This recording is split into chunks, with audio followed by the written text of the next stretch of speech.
my friend, this video is going to be super quick.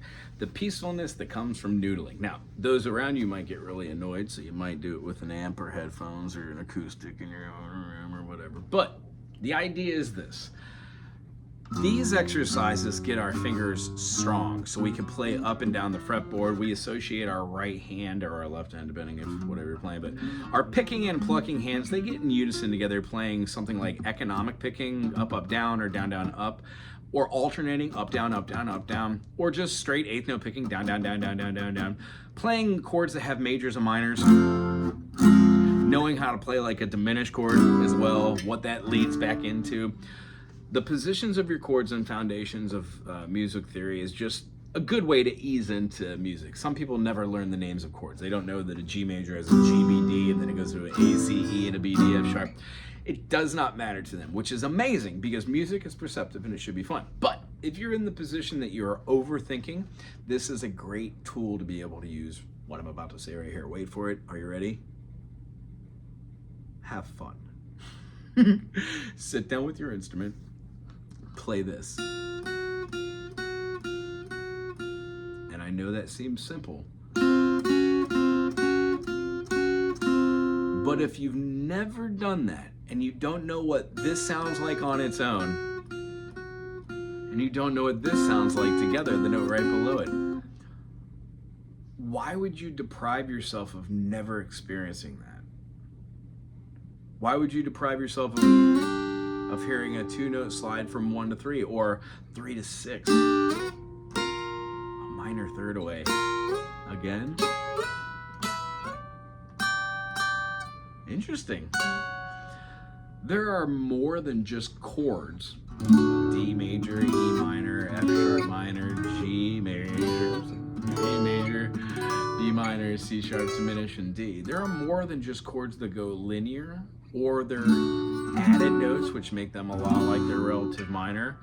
There is a plethora of different ways you can play different chords on this instrument, and this is just one of many, many instruments that you could do this with.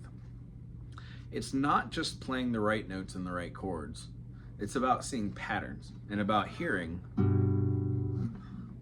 patterns, about using different fingerings, and about feeling out where you might be in a certain location while playing things in time to generate a vague idea of a movement from one place to another. But truthfully, you're not really going anywhere. We're using 7 tones, which are basically divided into sets of 3, and those 3, no matter what the key is, C, B, E, F, G, A, B, C. These chords, whether you're able to play every one of them or not, it's a work in progress. But just knowing that in C major, we have C, D, E, F, G, A, B, C, and then playing just a scale, most teachers teach, okay, finger here, open, finger here, and the there. Here's another scale. It does the same thing. So they'll say like 3rd fret, 5th fret, 2nd fret, 3rd fret, 5th fret, 2nd fret, 4th fret, 1st fret. What I like to do is talk about those in the beginning to give an idea of the 7 notes that are connected together in key signatures called the Ionian mode, or your solfege, do, re, mi, fa, sol, la, ti, do. C being for C major, D being for D minor, E for E minor, F for F major, so on and so forth. But knowing where the half steps are in every scale or every mode is super important. And then being able to utilize those notes to be able to play melodic movements, whether they're busy or they're not, whether they're played together or they're played by themselves, whether they're played as a triad form, like a full chord, or whether you're just doing fifths or octaves. A lot of these things we don't know the names for, therefore we don't access them in the beginning, but we try to play notes, and then we see that, and then we listen to other music, and by a course of interacting with other musicians and or the internet or books at the library or people who've just been playing that show you a couple things, it's not one thing, it's everything. So what I would suggest is when you're doing your studies, like how to keep your fingers playing, the different ways you can play with your pick, alternating, and then economical, down, down, up, or up, up, down. These things are all part of concepts of technique that come in stages. it would be irrational to think that you know everything about guitar, or that anybody knows everything about guitar or piano or music theory in general. I've been doing this for a long time, and I still have so very much to learn. And I'm very excited about that. And everybody's at their own place. The one thing that got me to a certain point was being able to know C, D, E, F, G, A, B, and C, know the finger scales and the patterns, and then see how all of these patterns essentially just fit in together. Because when you see this,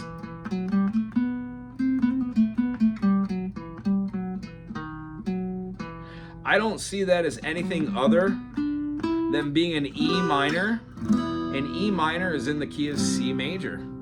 Therefore, being able to know that I'm playing something in the key of C, even though I don't ever hit that E minor, I could still use that. So C major, D minor, G major, C.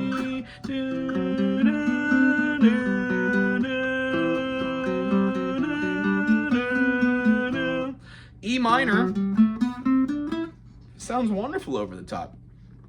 But the reason why I know that is because after years of just noodling E minor in a row and then trying different patterns, making up my own melodies,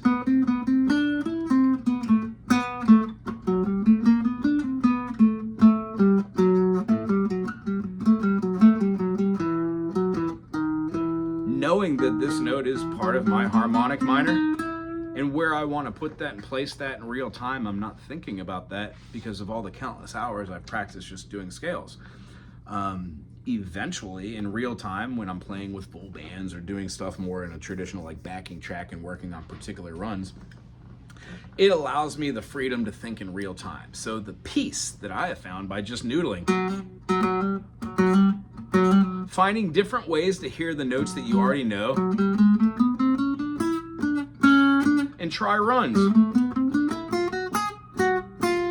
They might not all work out, but if you keep working at it, you will find that the runs that you're doing, they're all part of scales and modes, and that when you shift and move these scales and modes, they fall within your major, minor, minor, major. Each one of them has a scale technique of 7 notes, and then we shift around where our half steps are. So the ease of going through a progression becomes much easier after years of doing this. Putting on a metronome and then thinking, cool, I'm in C major, rather than just thinking, you know, A minor or C major pentatonic or linear. Try hitting a note and have fun with it. Go a half step up, see how that sounds over the top of your backing track or your band. See what notes do work, and then watch what fingers you're doing them with. Do you always use one finger to move around? Well, that seems a little busy. Does it feel better to move individually? What type of picking technique are you using?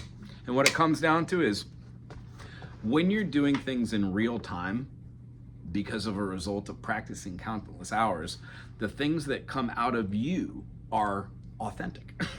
They're not regurgitated, and they're not runs that everybody knows. It's a form of using your own type of meditation, sitting down, taking deep breaths, working on one concept, and then hearing that, and then making those silly 7 notes your own. And the best way to do that, I find, is have peace with the scale, know what your notes are, and then work on your half steps.